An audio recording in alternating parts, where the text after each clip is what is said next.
they're going to turn around and just inject liquidity again and ease, and we just keep going up and inflate the bubble further.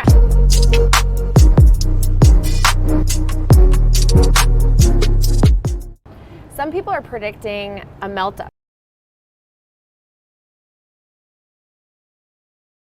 because they say that the Fed always pivots, the Fed has to print. That's the conclusion, everyone sort of has made based on history. Do you think that that's realistic to predict?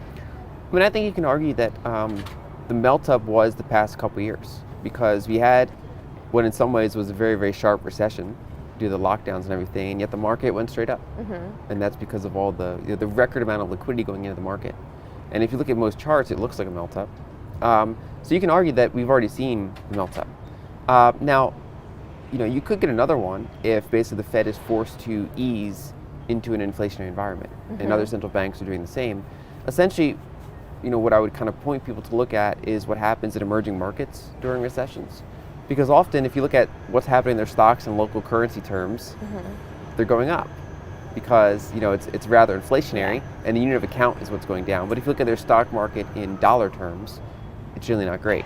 Same thing is, if you look at Turkey, for example, because inflation's so high, their stocks are actually doing pretty okay in lira terms.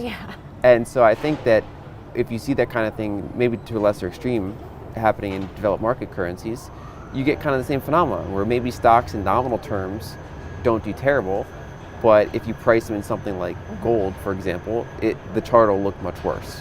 Or there's a basket of hard goods, maybe a basket of commodities. I think that they are going to perform poorly in that environment, but you can technically have a melt-up in fiat currencies if you debase the unit enough.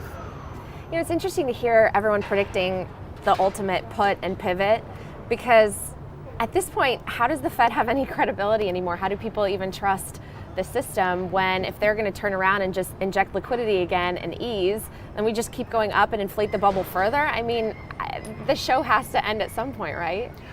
Well, I think that's why they're trying to tighten now so aggressively. I mean, this is the first 50 basis point rate hike in like 2 decades. And I think they're trying to regain some of their credibility.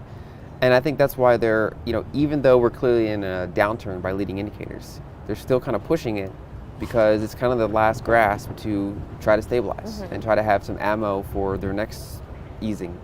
But yeah, I think we're kind of past the point where they have a lot of credibility. I think especially, even not just the Fed, if you look at, Bank of Japan is pegging long duration yields at 0.25%, so yield curve control. And then you have the ECB, which has a problem because different countries have different debt levels. And so, if they try to tighten, then some of the southern European countries, like Italy, with the amount of debt they have and no foreigners want to buy it, are in trouble. And then their spreads blow out. And so all the major central banks have pretty significant, credibility issues around their ability to tighten. Whereas, ironically, if you look at some of the emerging market central banks, Brazil's been tightening for the past year, and they're at double-digit rates because they're taking all the steps they need to try to rein in inflation and try to make their currency offer yield that's comparable to inflation, whereas it's the developed market central banks that have been really behind the curve because they're the ones that have so much debt. Is this actually dropping inflation? Like if they let the equities fall and